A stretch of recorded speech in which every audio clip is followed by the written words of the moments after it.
Congress? Well, I'll be. Governor's back in the saddle.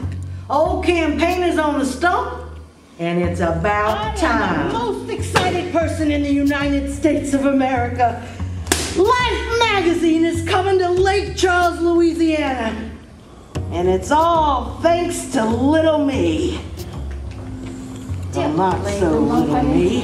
She and I were wading through those fogs like two Marines in the forming of our gardens. She willed me hers when she died. You'd think I was a found object hanging from the fence. Why not work at 85? Maybe I've done my best work. I started in the mid-90s. Actually, I was approached to create this work of art, to research and write for a production that was at the Lake Charles Little Theater in 1999. Some of the monologues. I'm at 13 now, but at the time I had written 7.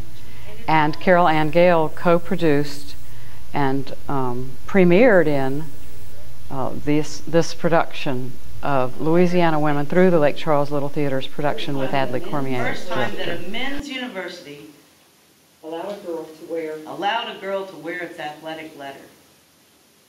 Right. So do you see, I've been choosing. So you see, I've been We did a presentation in November to the Bicentennial Commission, and they have endorsed our project of premiering Maggie and premiering Cleoma during the bicentennial year of the state of Louisiana, which is this year. And that is why we're bringing a focus in on Maggie and Cleoma. And then we are reprising The Great Rosa and our all-time favorite Caroline and our complex Clyde.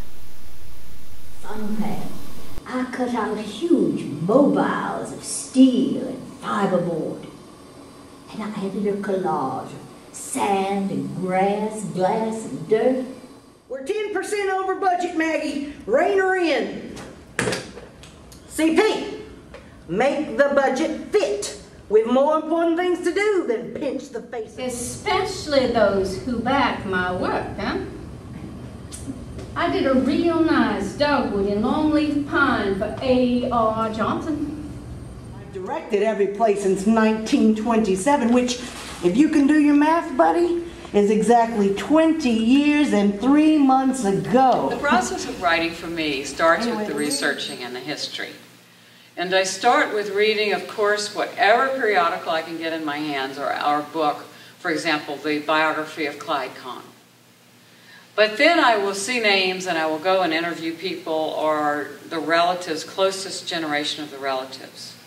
And I will try to go to the places where these people hung out. But then I'll just read about the age and read other materials of other unrelated people and how they phrased the issues, the thoughts of their day. How do they think? How do they talk? How do they eat? And so then I will then incorporate my own voice as if it were in that day and that issue as best I can interpret another century in some cases, because the earliest Louisiana women are in the late 1700s. It's scanty information. But how were they, in the periodicals that I read, how were phrases expressed?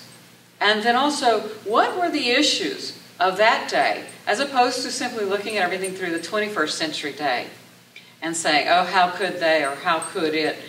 I try to take myself back to be in their shoes.